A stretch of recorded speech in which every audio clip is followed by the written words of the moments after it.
Bismillahirrahmanirrahim. Assalamualaikum warahmatullahi wabarakatuh. Selamat pagi, salam sejahtera bagi kita sekalian. Shalom, salve, Om Swastiastu, Namo Buddhaya, salam kebajikan. Yang saya hormati dan yang saya banggakan, Ketua Mahkamah Agung Republik Indonesia, Profesor Dr. Sunarto, SHMH. Wakil Ketua Mahkamah Agung Republik Indonesia bidang non-judisial, Bapak Haji Soeharto SHMH. Para Ketua Kamar Mahkamah Agung, para Hakim Agung dan Hakim Ad Hoc Mahkamah Agung, seluruh jajaran Mahkamah Agung yang saya hormati dan saya banggakan.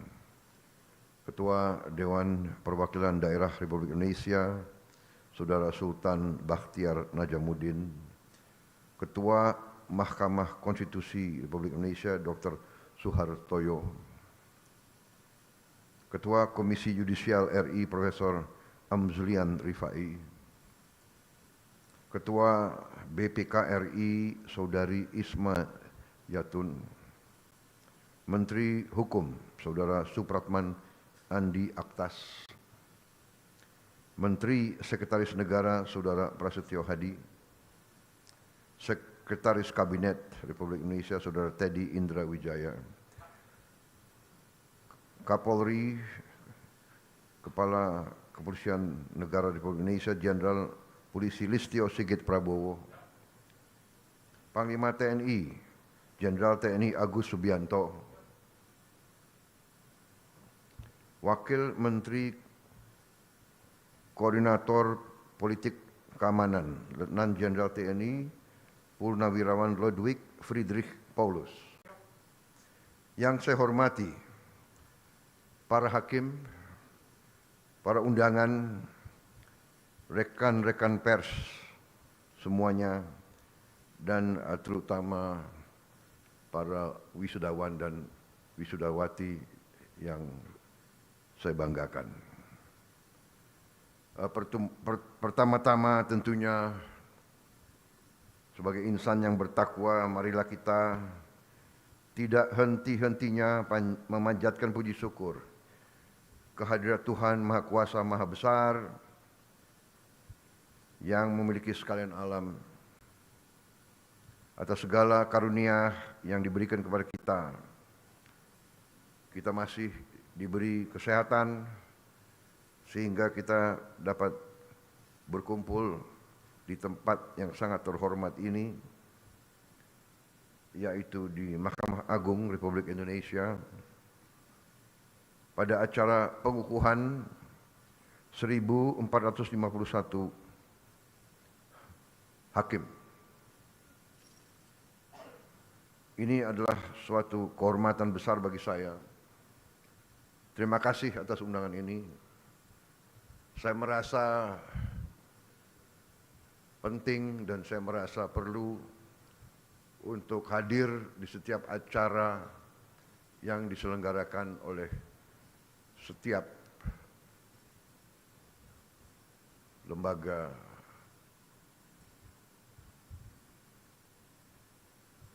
kehakiman, terutama Mahkamah Agung, Mahkamah Konstitusi, dan mahkamah-mahkamah lain.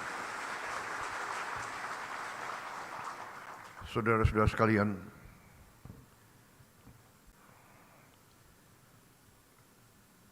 kita semua sedang berada dalam suatu usaha besar, yaitu kita sedang melaksanakan pembangunan negara.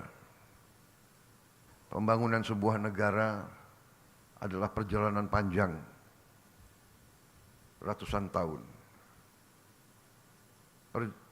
Pembangunan suatu negara, suatu bangsa itu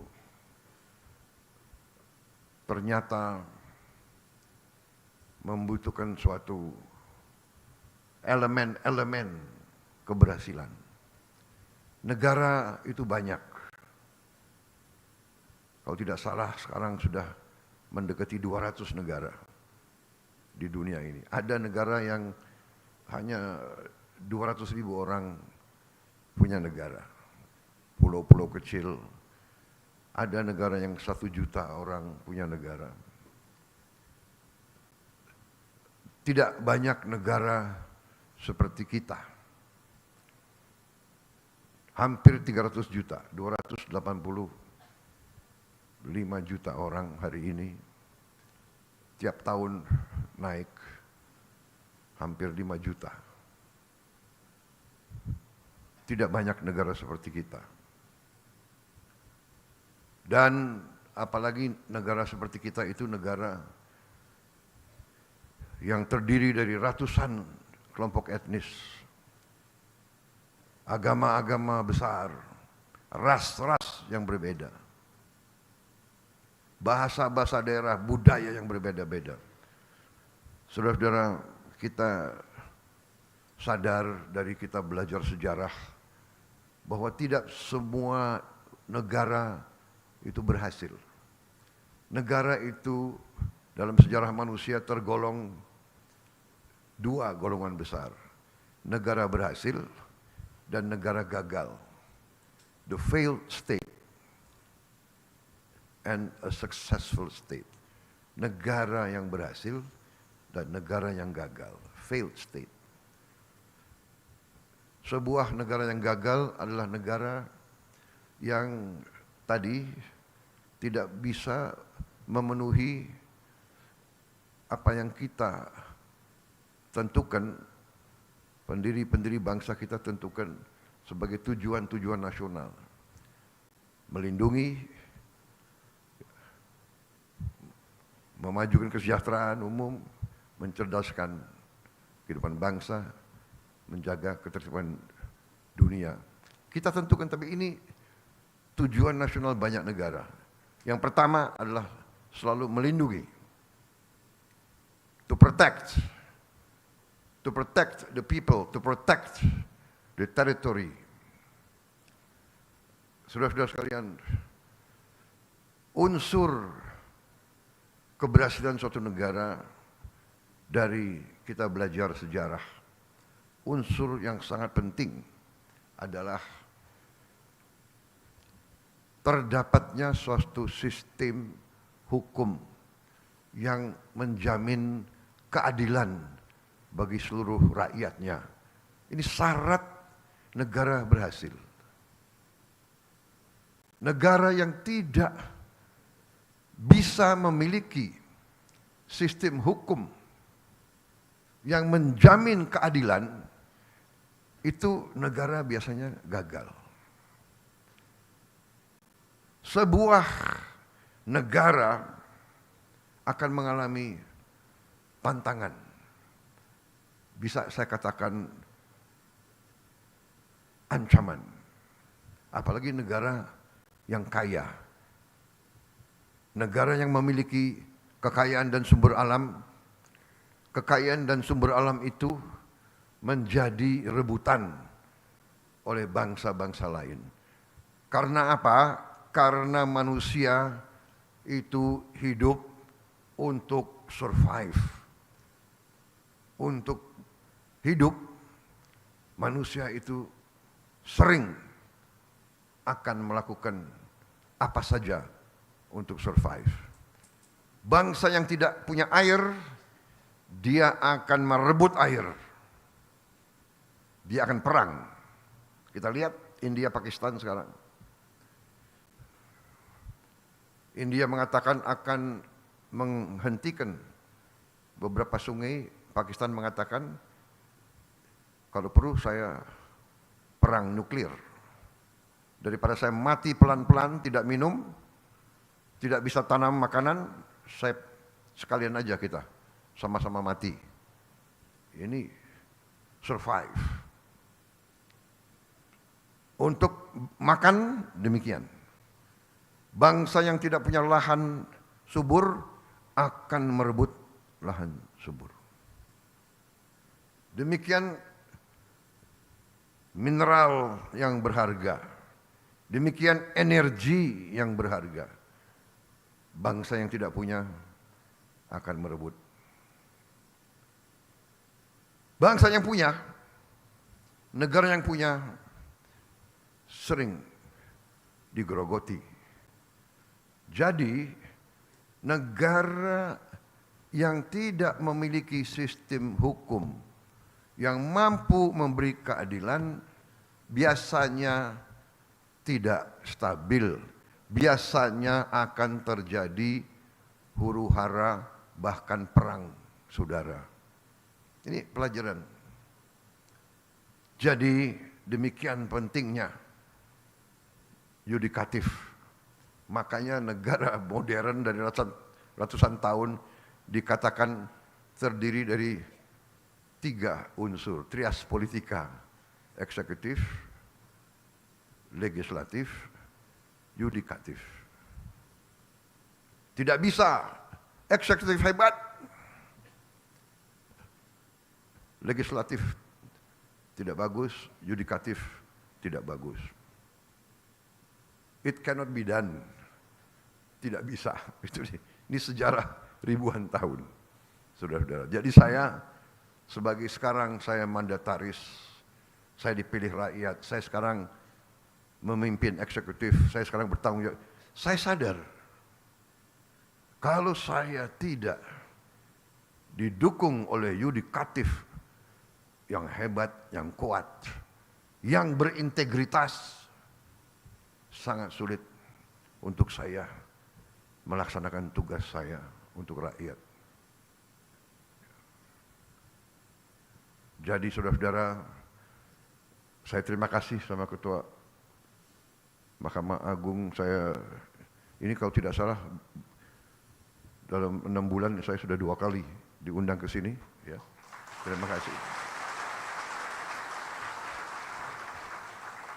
Dan saya tidak mau panjang lebar kasih sambutan karena saudara pasti sudah tahu ujungnya di mana. Betul? Ini pidato ini bagus banget ini.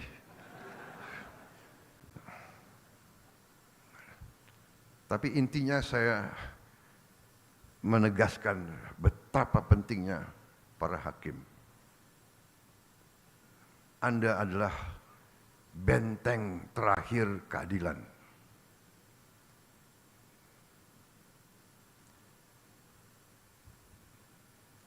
Orang miskin, orang kecil hanya bisa berharap kepada hakim-hakim yang adil. Orang yang kuat, orang yang punya uang banyak, dia bisa berbuat. Dia bisa punya tim hukum yang luar biasa. Tapi orang kecil hanya tergantung sama hakim yang adil. Hakim yang tidak bisa disogok. Hakim yang tidak bisa dibeli. Hakim yang cinta keadilan. Hakim yang cinta rakyat. Saya kira itu yang ingin saya sampaikan, saudara-saudara. Rakyat Indonesia tergantung sama para hakim. Dan saya sebagai mandataris, saya sadar itu, dan karena itu saya perintahkan menteri-menteri saya ingin naikkan gaji seluruh hakim di Indonesia.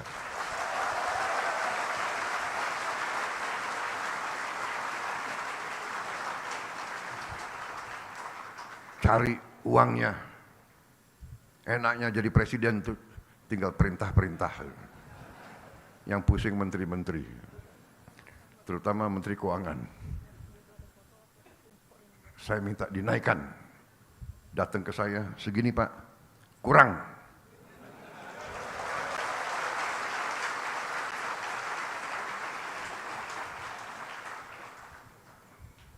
Kalau perlu, anggaran lain saya kurangi. Di sini ada Panglima TNI dan ada Kapolri. Kalau perlu anggaran TNI dan Kapolri saya kurangi.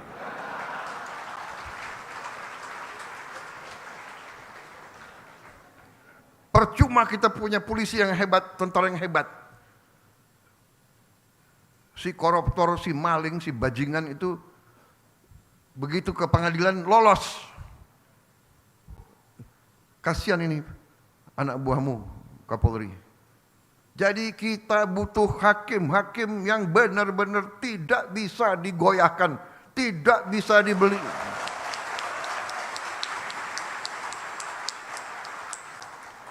Dan begitu saya jadi presiden, saya kaget. Saya tanya, gimana kondisi hakim? Pak, para hakim sudah 18 tahun tidak menerima kenaikan. 18 tahun. Padahal hakim-hakim menangani perkara triliunan. Saya dapat laporan ada hakim yang masih kontrak.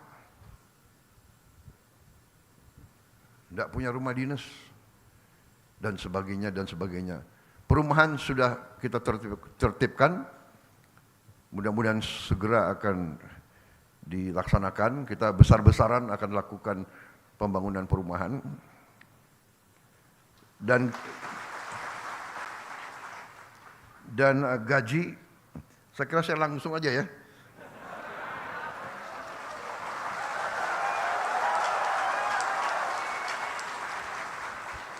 Sebetulnya masalah gaji itu adalah paragraf kelima.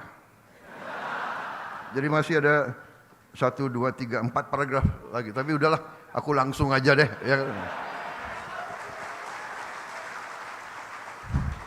Ya. Intinya yang penting, Pak, yang penting pelaksanaannya, Pak. Jadi saya,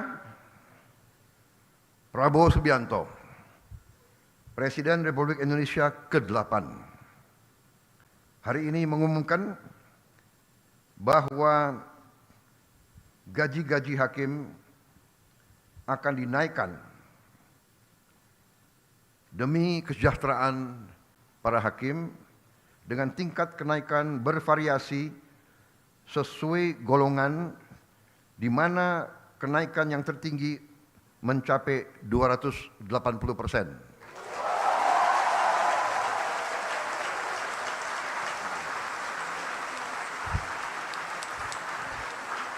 Dan golongan yang naik tertinggi adalah golongan yang paling junior, paling bawah.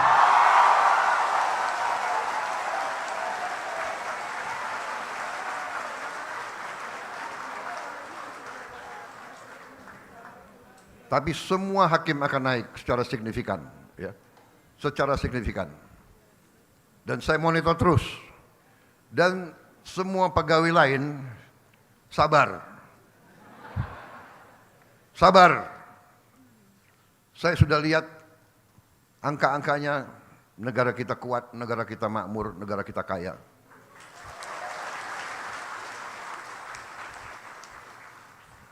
Yang penting kekayaan itu harus kita jaga, harus kita kelola sebesar-besarnya untuk kepentingan rakyat Indonesia semuanya.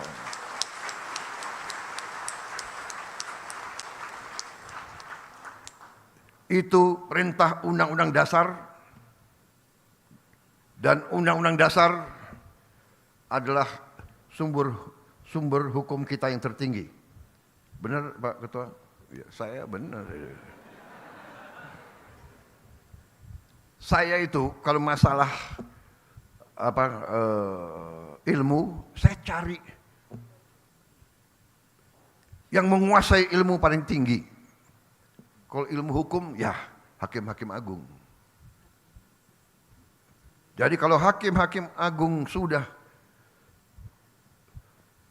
membenarkan, sudah ada fatwa, saya nggak ragu-ragu.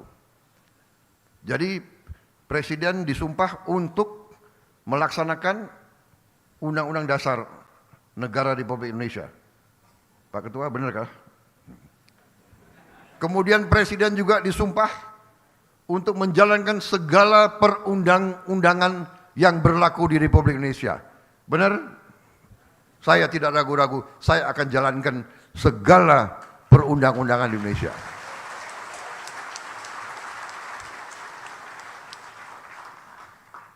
Saudara-saudara sekalian, saya kira cukup sekian.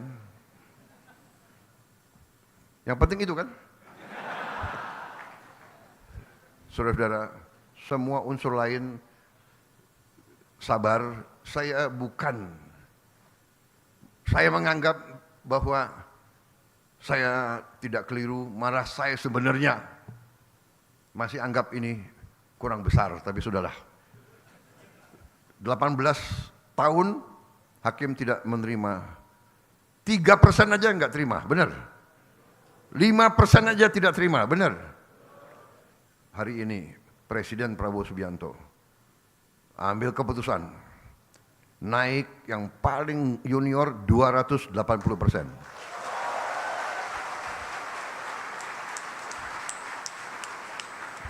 Dan itu tidak memanjakan. Itu tidak memanjakan. Daripada uang negara dicuri oleh makhluk-makhluk yang nggak jelas itu. Berkali-kali saya kasih peringatan ya. Tapi mungkin orang Indonesia itu kalau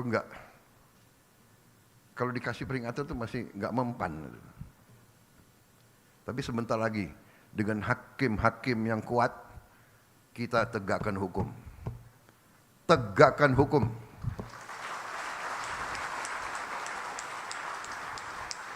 Siapapun melanggar hukum, siapa mau bikin macam-macam, patuhi hukum untuk kepentingan kita semua. Untuk kepentingan kita semua.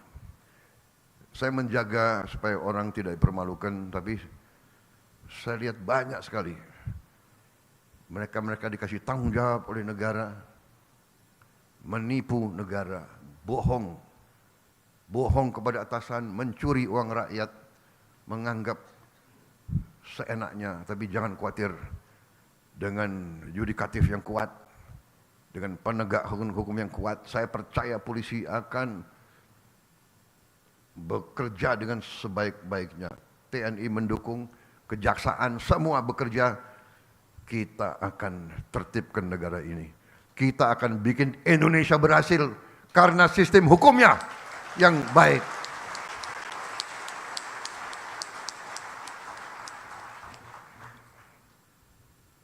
Yang lain normatif, menjaga marwah, profesionalisme, bla bla bla. Wassalamualaikum warahmatullahi wabarakatuh.